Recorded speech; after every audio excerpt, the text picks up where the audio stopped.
নমস্কাৰ বন্ধু বান্ধৱীসকল, আজি আমি আলোচনা কৰিম অসম পুলিচত সঘনাই অহা প্ৰশ্ন উত্তৰসমূহ। ইয়াত 20টা কুৱেশ্যন আছে যিবোৰ সঘনাই আছাম পুলিচৰ পৰীক্ষাত আহি থকা দেখা যায়। আমাৰ প্ৰথম প্ৰশ্নটি হৈছে, আহোমসকলৰ প্ৰথম ৰাজধানী কোনখন আছিল? ইয়াত অপশ্যন আছে গড়গাঁও, চৰাইদেউ, ৰংপুৰ আৰু যোৰহাট। আমাৰ শুদ্ধ উত্তৰটো হ'ব অপশ্যন বি, চৰাইদেউ।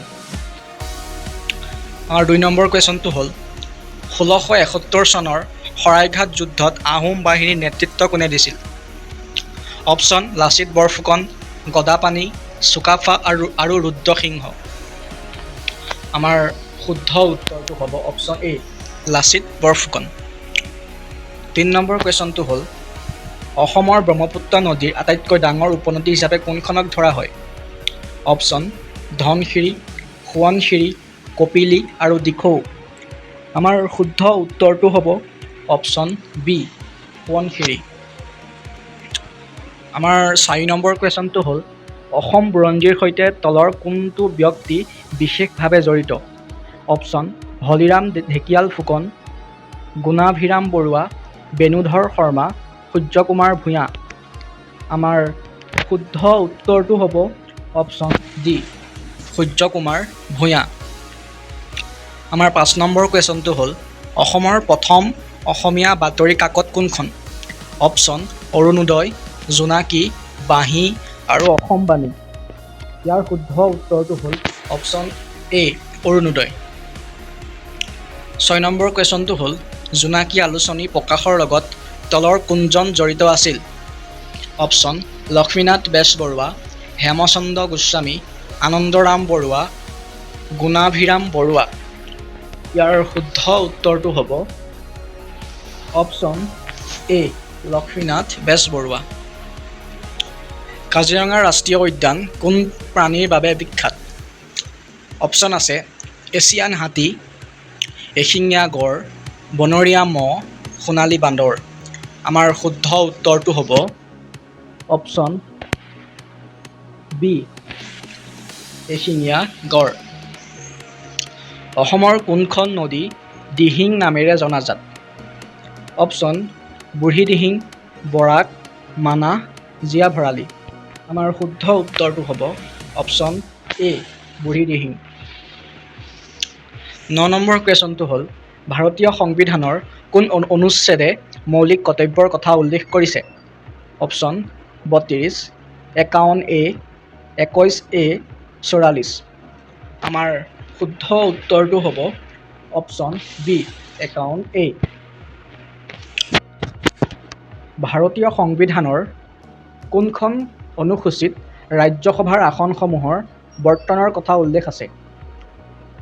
আমাৰ অপশ্যন আছে 3য় অনুসূচী, 4ৰ্থ অনুসূচী, 5ম অনুসূচী, 7ম অনুসূচী। আমাৰ শুদ্ধ উত্তৰটো হ'ব অপশ্যন বি, 4ৰ্থ অনুসূচী। 11 নম্বৰ কুৱেশ্যনটো হ'ল, ভাৰতৰ ৰাষ্ট্ৰীয় জৰুৰীকালীন অৱস্থা ঘোষণা কৰিবলৈ কোনটো অনুচ্ছেদ ব্যৱহাৰ কৰা হয়? অপশ্যন 352, 356, 360, 365। আমাৰ শুদ্ধ উত্তৰটো হ'ল অপশ্যন বি, 356। আমাৰ 12 নম্বৰ কুৱেশ্যনটো হ'ল, ভাৰতীয় সংবিধানৰ মৌলিক অধিকাৰ কোনখন দেশৰ সংবিধানৰ পৰা প্ৰেৰণা লৈছিল? অপশ্যন ব্ৰিটেইন, আমেৰিকা যুক্তৰাষ্ট্ৰ, আয়াৰলেণ্ড, কানাডা। আমাৰ শুদ্ধ উত্তৰটো হ'ল অপশ্যন বি, আমেৰিকা যুক্তৰাষ্ট্ৰ। আমাৰ 13 নম্বৰ কুৱেশ্যনটো হ'ল, অসমত ব্ৰহ্মপুত্ৰ উপত্যকা সভ্যতাৰ প্ৰাচীন তত্ত্বতান্ত্ৰিক স্থান হিচাপে কোনটো উল্লেখযোগ্য? অপশ্যন মদন কামদেৱ, দাউজালি হাডিং, মৈদাম, আমবাৰী। আমাৰ শুদ্ধ উত্তৰটো হ'ল অপশ্যন বি, দাউজালি হাডিং। আমাৰ 14 নম্বৰ কুৱেশ্যনটো হ'ল, আহোম যুগত বৰবৰুৱা পদটো মূলত কি ধৰণৰ আছিল? অপশ্যন ধৰ্মীয় পদ, সামৰিক আৰু প্ৰশাসনিক পদ, ন্যায়িক পদ, বাণিজ্যিক পদ। আমাৰ শুদ্ধ উত্তৰটো হ'ল অপশ্যন বি, সামৰিক আৰু প্ৰশাসনিক পদ। আমাৰ 15 নম্বৰ কুৱেশ্যনটো হ'ল অসমৰ কোনখন নদী তিব্বতৰ পৰা উৎপত্তি হৈ অৰুণাচল প্ৰদেশৰ মাজেৰে অসমত প্ৰৱেশ কৰে?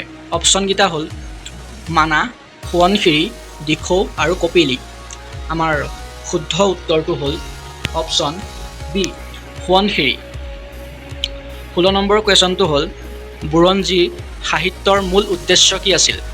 অপশ্যন ধৰ্মীয় কাহিনী লিখা, ৰাজনৈতিক আৰু ঐতিহাসিক ঘটনা লিপিবদ্ধ কৰা, কবিতা ৰচনা কৰা, বৈজ্ঞানিক তথ্য সংৰক্ষণ কৰা। আমাৰ শুদ্ধ উত্তৰটো হ'ল অপশ্যন বি ৰাজনৈতিক আৰু ঐতিহাসিক ঘটনা লিপিবদ্ধ কৰা। আমাৰ 17 নম্বৰ কুৱেশ্যনটো হ'ল ভাৰতীয় সংবিধানত ৰাজ্যৰ নীতি নিৰ্দেশক তত্ত্ব কোনখন দেশৰ সংবিধানৰ পৰা অনুপ্ৰাণিত? অপশ্যনকেইটা হ'ল আমেৰিকা যুক্তৰাষ্ট্ৰ, আয়াৰলেণ্ড, কানাডা আৰু অষ্ট্ৰেলিয়া। আমাৰ শুদ্ধ উত্তৰটো হ'ব অপশ্যন বি আয়াৰলেণ্ড। আমাৰ 18 নম্বৰ কুৱেশ্যনটো হ'ল নামঘৰ পৰম্পৰাৰ সৈতে অসমৰ কোনজন মহাপুৰুষৰ নাম সৰ্বাধিক জড়িত? অপশ্যন মাধৱদেৱ, শ্ৰীমন্ত শংকৰদেৱ, দামোদৰদেৱ, হৰিদেৱ। আমাৰ শুদ্ধ উত্তৰটো হ'ল অপশ্যন বি শ্ৰীমন্ত শংকৰদেৱ। 19 নম্বৰ কুৱেশ্যনটো হ'ল অসম চুক্তিৰ কোন তাৰিখে স্বাক্ষৰিত হৈছিল?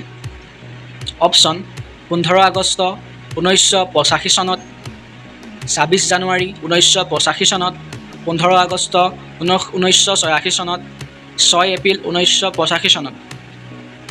আমাৰ শুদ্ধ উত্তৰটো হ'ল অপশ্যন এ 15 আগষ্ট 1985 চনত। আমাৰ 20 নম্বৰ কুৱেশ্যনটো হ'ল অসমৰ দুৱাৰ বুলি ঐতিহাসিকভাৱে কোনখন ঠাইক কোৱা হয়? অপশ্যন গুৱাহাটী, শিৱসাগৰ, ধুবুৰী আৰু তেজপুৰ। আমাৰ শুদ্ধ উত্তৰটো হ'ল অপশ্যন এ গুৱাহাটী। তো বন্ধু বান্ধৱীসকল, এইকেইটাই আছিল প্ৰশ্ন। যদি ভিডিঅ'টো ভাল পালে তেতিয়াহ'লে সোনকালে আমাৰ চেনেলটো ছাবস্ক্ৰাইব কৰি দিব, আৰু যদি এনেকুৱা ধৰণৰ ভিডিঅ'বোৰ পাই থাকিবলৈ বিচাৰে আমাক কমেণ্ট কৰিব, আৰু এনেকুৱা ভিডিঅ' লৈ আহিম। তো আজিলৈ এৰিছোঁ, ধন্যবাদ।